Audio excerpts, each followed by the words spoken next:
شہید آیت اللہ علی حسینی خامنئی کی زندگی اور کاموں پر مبنی اس پوڈ کاسٹ سیریز میں خوش آمدید۔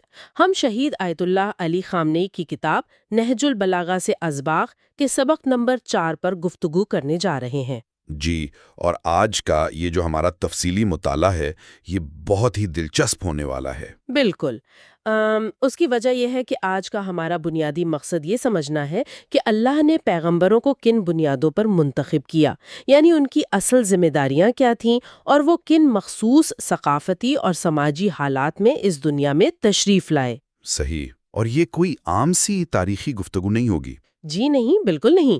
ہم ان حیرت انگیز سماجی اور نفسیاتی حقائق کو کھوجیں گے جو شہید آیت اللہ خامنئی نے پیش کیے ہیں۔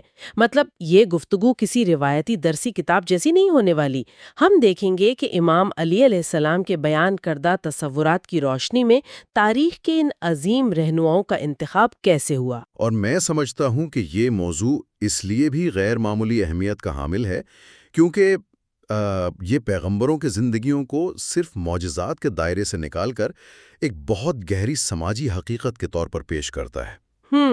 عموماً جب پیغمبروں کا ذکر ہوتا ہے تو ذہن میں فوراً کچھ ایسے افراد کا خاکہ ابھرتا ہے جن کا عام انسانوں سے کوئی تعلق نہ ہو۔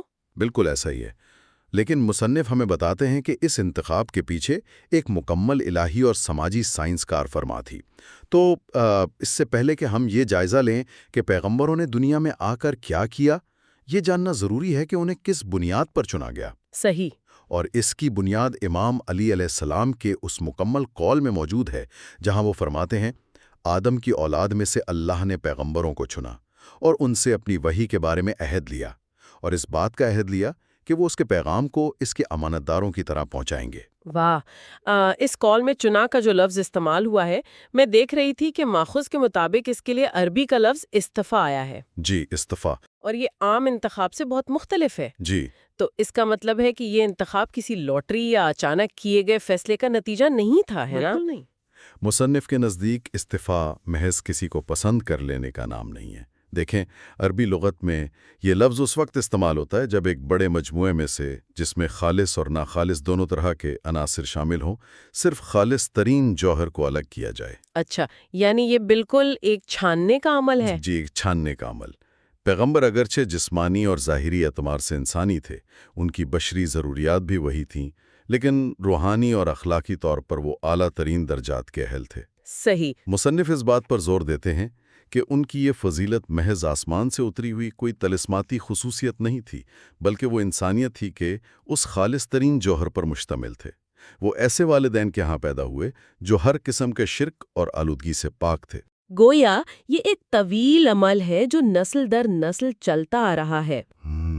یہ بالکل ایسے ہے جیسے کسی قیمتی دھات کو بھٹی میں تپا کر خالص کیا جاتا ہے۔ سونا جتنا زیادہ بھٹی کے مراحل سے گزرتا ہے اتنا ہی نکھرتا ہے۔ بہت عمدہ مثال دی آپ نے، اور اسی لیے مصنف نے جو پیغمبر اسلام کی مثال دی ہے کہ وہ حضرت عبداللہ اور حضرت آمنہ کے ہاں پیدا ہوئے، وہ اسی خالص پن کی ایک کڑی ہے۔ جی، جن کی فضیلت نسل، خون یا دولت کی وجہ سے نہیں، بلکہ ان کی اخلاقی اور روحانی پاکیزگی کی وجہ سے تھی۔ بالکل، اور مصنف اس تصور کو مزید وسعت دیتے ہوئے ایک ایسا حیرت انگیز نقطہ پیش کرتے ہیں جو عموماً روایتی مباحث میں کم ہی نظر آتا ہے۔ اچھا، وہ کیا؟ وہ بتاتے ہیں کہ روحانیت کا بھی ایک باقاعدہ ارتقائی سفر ہے۔ مطلب ایسا نہیں ہے کہ ہر پیغمبر صفر سے شروعات کرتا ہے۔ تو کیا ہر نئے پیغمبر کی روحانیت مختلف ہوتی ہے؟ جی ہاں، کتاب کے مطابق حضرت موسیٰ علیہ السلام سے پہلے کے پیغمبروں کی روحانیت ان کے بعد اور پھر حضرت عیسیٰ علیہ السلام کے بعد آنے والے پیغمبروں سے مختلف تھی۔ واہ! اس کا مطلب یہ ہے کہ ہر پیغمبر دراصل اپنے سے پہلے آنے والے پیغمبروں کی روحانی تربیت اور ان کے قائم کردہ نظم و ضبط کا ثمر تھا۔ پچھلی نسلوں کی روحانی محنت نے جو زمین تیار کی، اگلی نسلیں اسی پر عمارت کھڑی کی۔ یہ تو انسانیت کا ایک بہت ہی شاندار مسلسل ارتقا ہے۔ اچھا، تو اگر ہم اس کو سمیٹیں تو جب ایک بار استفا کے ذریعے یہ انتخاب ہو گیا تو پھر ان پیغمبروں کے ذمہ کیا کام لگایا گیا؟ یہ ایک بہت اہم سوال ہے، کیونکہ امام علی علیہ السلام نے اپنے خطبے میں جس عہد کا ذکر کیا ہے وہ کیا ہے؟ ایک عام قاصد اور ایک الہی قاصد میں تو فرق ہونا چاہیے نا؟ بالکل فرق ہے۔ مصنف واضح کرتے ہیں کہ پیغمبروں سے دو بنیادی باتوں کا انتہائی سخت عہد لیا گیا تھا۔ ٹھیک ہے۔ پہلا عہد یہ تھا کہ وہ صرف اور صرف وہی بات کہیں گے جو ان پر وحی کی گئی ہے، مطلب وہ الہی پیغام میں اپنی ذاتی آراء کو ہرگز شامل نہیں کریں گے۔ صحیح۔ اور دوسرا؟ اور دوسرا عہد یہ تھا کہ وہ پیغام کو مکمل طور پر پہنچائیں گے اور اپنے تک محدود رکھ کر اسے چھپائیں گے نہیں، چاہے حالات کتنے ہی کٹھن کیوں نہ ہوں۔ یہ تو بالکل ایک کامل اور محفوظ ٹرانسمیشن لائن کی طرح ہے، یعنی ایک ایسا قاصد جو بھیجنے والے کا ڈیٹا بالکل اسی حالت میں آگے پہنچائے، نہ اس میں ایک لفظ کا اضافہ کرے اور نہ ہی کوئی کمی۔ بالکل فائبر آپٹک کیبل کی طرح بغیر کسی ڈیٹا لاس کے۔ لیکن اگر ایک لمحے کے لیے سوچا جائے تو کیا یہ شرائط اتنی مشکل تھیں کہ ان کا خاص طور پر عہد لیا گیا؟ مطلب جو شخص اتنا خالص ہے وہ ویسے بھی پیغام تو نہیں بدلے گا نا؟ ہاں، یہ سوال سیدھا اس معاشرے کی تاریکی اور نفسیات کی طرف اشارہ کرتا ہے جس میں یہ پیغام آ رہا تھا۔ دیکھیں، پیغمبر کوئی خلا میں نہیں آتے تھے۔ جی، معاشرے میں آتے ہیں۔ بالکل، وہ ایسے معاشروں میں مبعوث ہوتے تھے جہاں ظالم حکمران اور مفاد پرست طبقات موجود تھے۔ تو ایک عام انسان کے لیے یہ آسان ہوتا ہے کہ وہ دباؤ میں آ کر پیغام کو تھوڑا نرم کر دے۔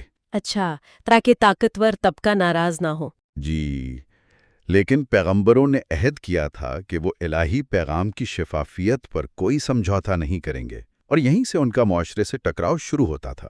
تو اگر پیغمبر اتنا خالص پیغام لا رہے تھے تو وہ دنیا کیسی تھی جس نے اتنے خالص انسانوں کی مخالفت کی؟ اس کا جواب نہج البلاغہ کے اگلے مکمل اقتباس میں ہے، جو بڑی گہری تصویر پیش کرتا ہے۔ امام فرماتے ہیں، وقت گزرنے کے ساتھ زیادہ تر مخلوقات نے اللہ کی امانت میں خیانت کی، اس کے مقام کو نظر انداز کیا اور اس کے ساتھ بتوں کو شریک ٹھہرایا۔ شیطان نے انہیں اس کی معرفت سے دور کر دیا اور اس کی عبادت سے روکے رکھا۔ اس میں ایک لفظ بہت قابل غور لگ رہا ہے مجھے۔ کون سا؟ یہ جو انہوں نے کہا زیادہ تر مخلوقات، یعنی سب نے نہیں بلکہ اکثریت نے خیانت کی۔ بالکل، آپ نے بالکل صحیح پکڑا۔ مصنف بھی یہاں اکثر خلقہ یعنی زیادہ تر مخلوقات کے الفاظ پر بہت زور دیتے ہیں، کیونکہ مکمل تاریکی تو کبھی معاشرے پر حاوی نہیں ہوتی ہے نا۔ بالکل، تاریخ میں ہمیشہ کچھ نہ کچھ لوگ الہی رہنمائی پر قائم رہتے ہیں، لیکن اصل المیہ یہ تھا کہ اکثریت نے امانت میں خیانت کی اور لوگوں نے اللہ کے مقام کو بھلا دیا۔ اچھا، اللہ کے مقام کو بھلا دینے کا مطلب کیا ہے یہاں؟ کیا وہ خدا کو مانتے ہی نہیں تھے؟ نہیں، بات صرف خدا کے وجود کے انکار کی نہیں ہے۔ انہیں یہ یاد نہ رہا کہ کائنات کی تخلیق اور معاشرے کی قانون سازی صرف اللہ کا حق ہے۔ یعنی نظام زندگی چلانے کا حق۔ جی، جب لوگ اللہ کو چھوڑ کر انسانوں یا غلط روایات کو اپنا رہنما مان لیتے ہیں تو وہ شرک کرتے ہیں۔ صحیح۔ اور یہاں ہم سننے والوں کے لیے ایک بات بالکل واضح کرتے چلیں کہ ماخذ میں اس بات کو سمجھانے کے لیے ایک عصری مثال بھی دی گئی ہے۔ جی بالکل۔ ماخذ میں مصریوں کی مثال دی گئی ہے جنہوں نے انور سادات جیسے حکمران کو اپنے مقدر کا مالک بنا کر گویا اسے اللہ کا شریک اور ایک فرعون بنا لیا۔ اب ظاہر ہے ہم اس گہرے مطالعے میں یہ واضح کرنا چاہتے ہیں کہ یہ مصنف کا پیش کردہ تجزیہ ہے تاکہ شرک کی جدید شکل کو سمجھایا جا سکے۔ ہم اس سیاسی موقف کی نہ تو تائید کر رہے ہیں اور نہ مخالفت، بلکہ ہم نہایت غیر جانبداری سے صرف مصنف کے خیال کی وضاحت کر رہے ہیں۔ بالکل صحیح کہا آپ نے۔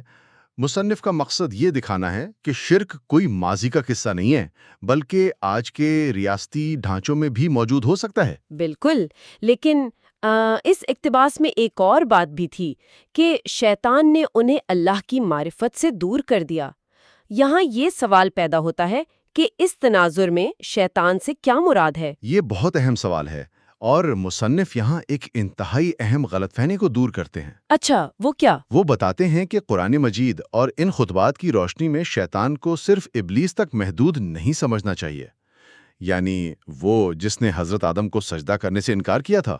تو پھر شیطان اور کون ہے؟ مصنف قرآن مجید کے حوالے سے بتاتے ہیں کہ اس میں انسانوں اور جنوں میں سے شیطانین کا ذکر ہے، یعنی شیطان دراصل ہر اس طاقت کا نام ہے جو معاشرے میں کرپشن، برائی اور گمراہی پھیلاتی ہے۔ واہ! تو کیا اس کا مطلب ہے کہ شیطان انسان بھی ہو سکتے ہیں؟